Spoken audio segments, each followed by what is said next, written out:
Magandang araw po sa ating lahat. This is Councilor Danny Dayong Hirang. Ang ganda ng Pilipinas, mahalin po natin ito. At sana po ay nasa mabuti kayong kalagayan.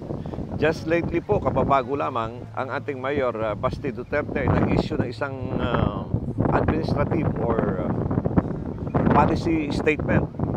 At sinasabi niya at sinasabihan niya ang Department of Public Works. And maybe not only the public works and highways, kasali yung mga ibang utilities na nagbubutas ng mga kalsada na dapat magpaalam muna sa local government units. Kasi naapektuhan po ang city ng Davao.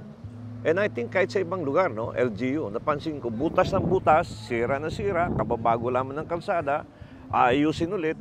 Then, after mabutasan, magkakaroon sila ng blocking, pupunta ulit sa ibang lugar. Pagdating sa ibang lugar, ang mangyayari naman, magsisimula ulit at hindi pa natatapos itong isa.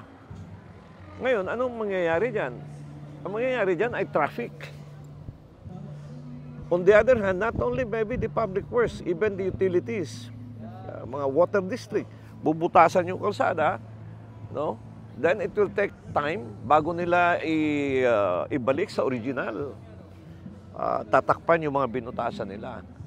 And I think this is an inconvenience on the part of commuting public. In fact, itong cameraman ko, nahulog, nabanggaan niya yung sign. Walang sign pala, nahulog yung motorsiklo niya. Ako, ang sasakyan ko isang bisis, nag-right turn ako, yung pala, butas na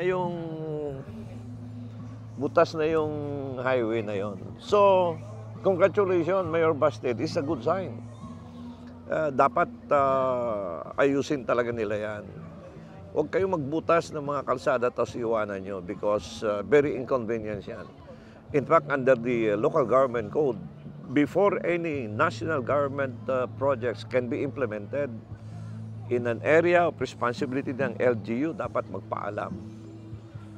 So, very critical po ito. So again, congratulations, Mayor Basti Duterte, sa policy direction nyo na dapat lahat ayusin muna bago magsira ulit ng bagong kalsada para maiwasan natin ang traffic. Until next time, this is Danny Dayong Hirang. Magandang araw po sa inyong lahat.